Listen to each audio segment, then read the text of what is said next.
Good morning and happy 2020, happy new year. I'm sure you've heard that from everyone around you. I want to wish you a happy new year because why not? It's cliche. We have our goals and our resolutions, but you know what? I think it's a great time to start over. I start over more so in the fall after summer is done and Brooklyn goes back to school. But I think it's always great to recharge after the holidays in any way that, helps you.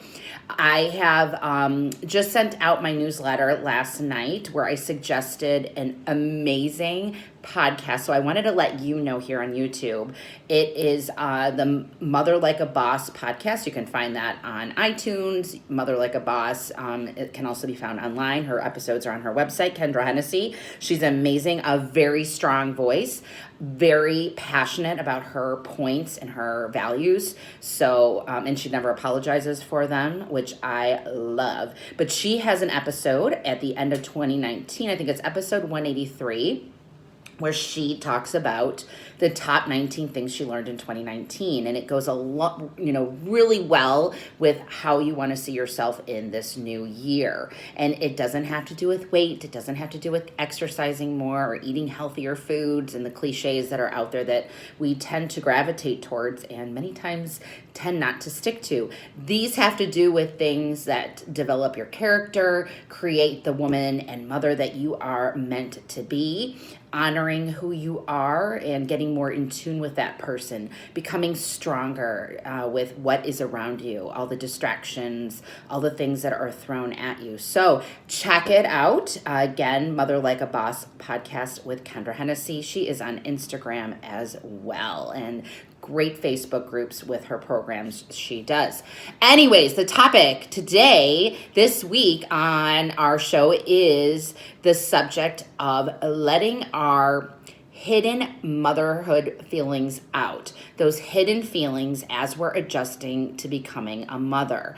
These feelings can last any amount of time. It depends on the person you are, unique as an individual, as a woman, as a mother. So there is no time frame like these feelings can end when your baby is 6 months. These feelings can end when your baby is a year.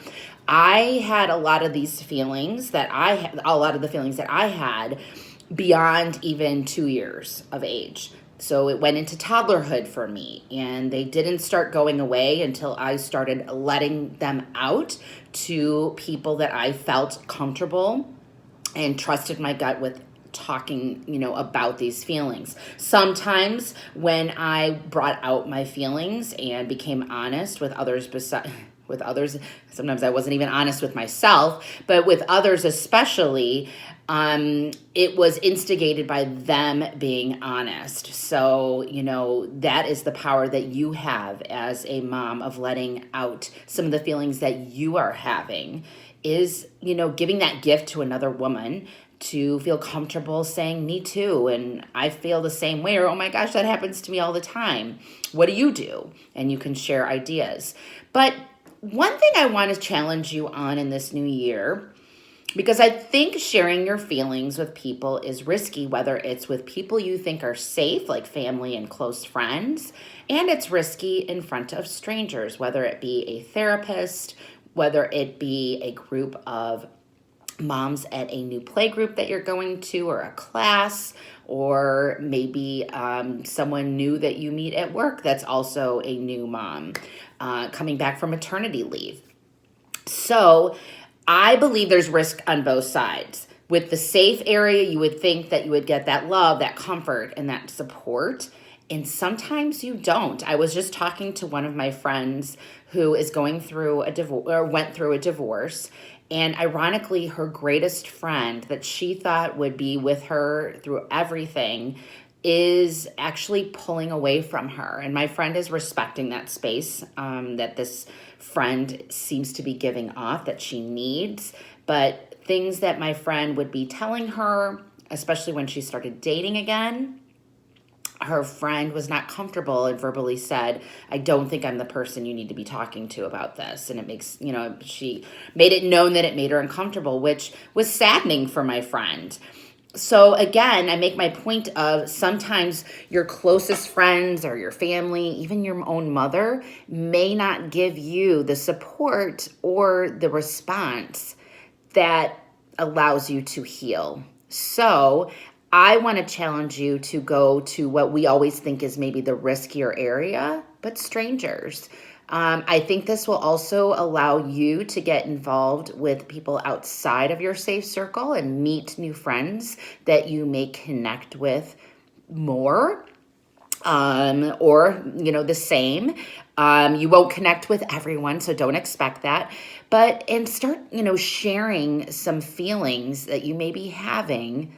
You don't need to wait to do this. You don't need to say, well, maybe I should get to know them first before I share that.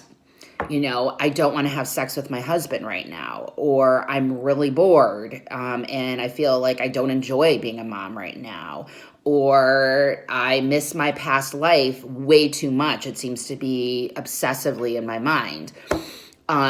So those feelings you can let out. I would have loved to do this myself with strangers and to be hopefully pleasantly surprised at amazing reactions that you have from them.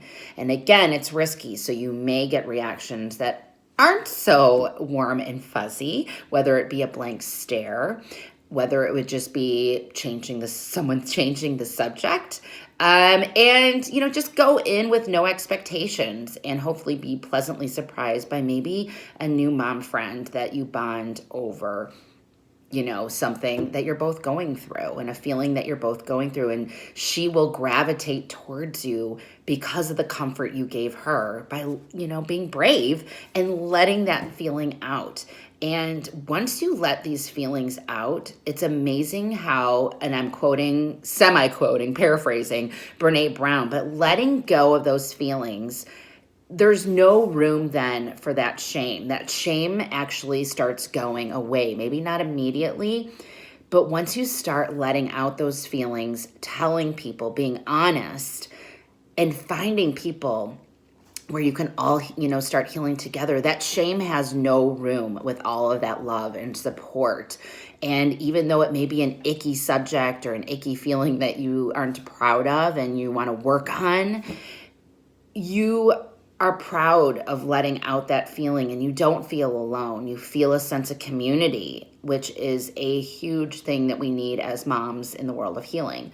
So I am going to leave you with that for you to do this week or whenever, you're ready with this new year, 2020, new decade. So taking risks by letting out your hidden feelings about this adjustment to motherhood to complete strangers. I mean, what do you have to lose? An eye roll? Maybe someone saying, well, I don't feel that way. Well, you could probably get that from your friends and family too, because I've had that on, people that are close to me, like, telling me those things. So it's time to take a risk and get pleasantly surprised and get those feelings out however you can. More to come next week. I am doing heavy editing with my editor right now for this book. I really am praying I can get this out in May before summer even starts.